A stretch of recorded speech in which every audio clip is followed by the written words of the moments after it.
Hi students, I am back with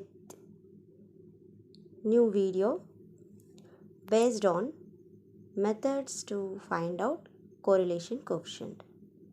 I am Shravani and as we have already discussed about the scatter diagram method in my previous video, now I am going to explain you about the Karl-pearsons correlation coefficient.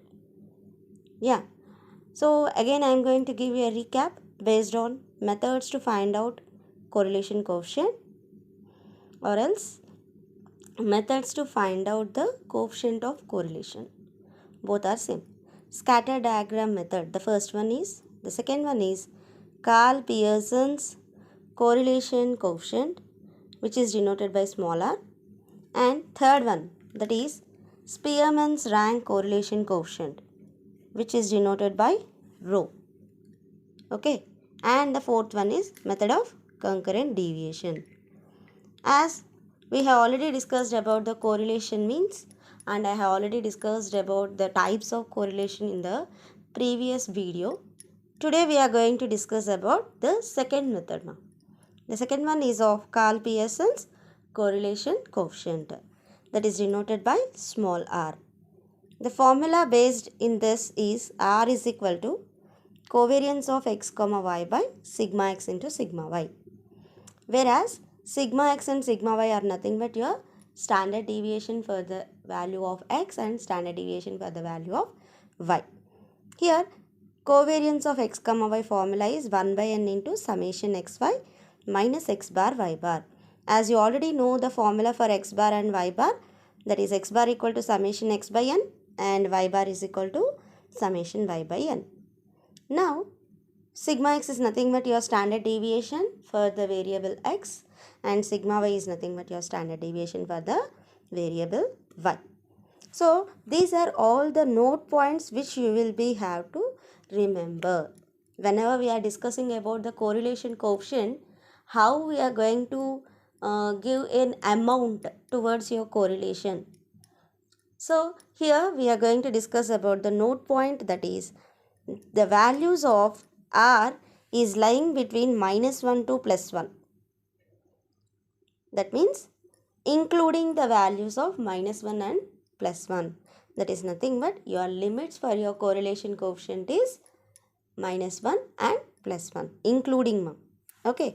And the second one, the condition that is -1 is less than or equal to r is less than or equal to 0. Then it is negatively correlated. There, that means the values x and y is having negatively correlation. If the values 0, if the value of r is lying between 0 and 1, then it is positively correlated. If the value of r is equal to 1, that is +1, then it is perfectly positive. And then next one, if r is equal to -1, then it is perfectly negative. And the last one, it is if r is equal to 0, then there is no relation between the variables x and y, which is also called as uncorrelated. Done. This is a brief explanation of you for Karl-pearsons correlation coefficient. Now I am discussing you one problem based on that. Done. Listen. So in order they gave you bivariate data. Listen, whatever we have discussed about a single variable data, here we are going to discuss about a bivariate data, whereas it is explaining you about the relation between two variables x and y. So here what they have given the question now, find correlation coefficient to the following data. They have given the data based on x and y. For the solution, what we are going to write ma? We are going to write the values of x and values of y, whatever they have given the data. And then we are finding out xy, and then you are finding out the value of x square and you are finding out the value of y square. Why we are finding out xy, x square and y square? All these values you are going to use in your formula, that is r equal to covariance of x comma y by sigma x into sigma y. Then xy is nothing but we are multiplying the column x with y. 10 into 9, 90. 6 into 4, 24.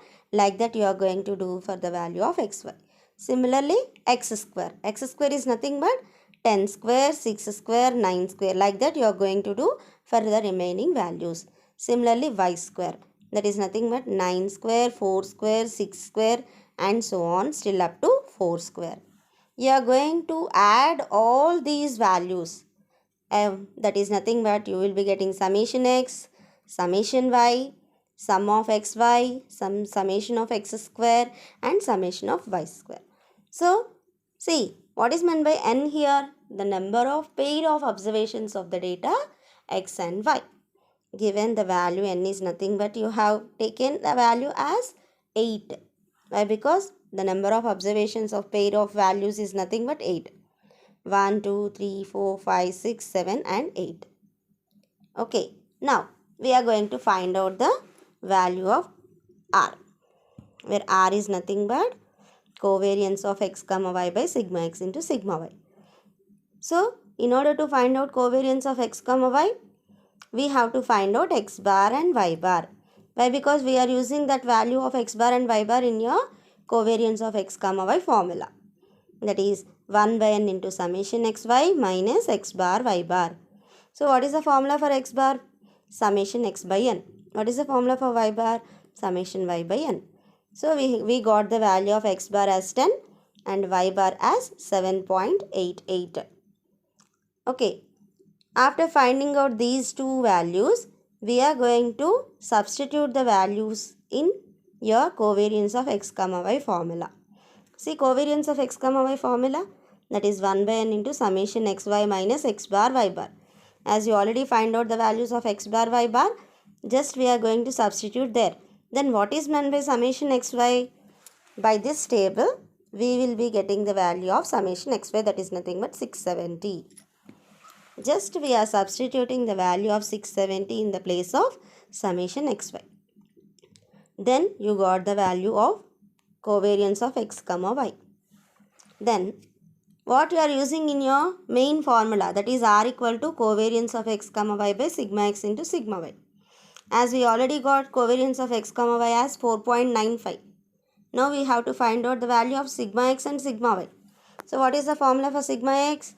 Root of 1 by n into summation x square minus x bar whole square. What is the formula for sigma y? Root of 1 by n into summation y square minus y bar whole square. So, while we are going to substitute the value of summation x square, that is nothing but 832, and summation y square, that is nothing but 559. Here in this two formulas. Then you will be getting the value of sigma x and sigma y.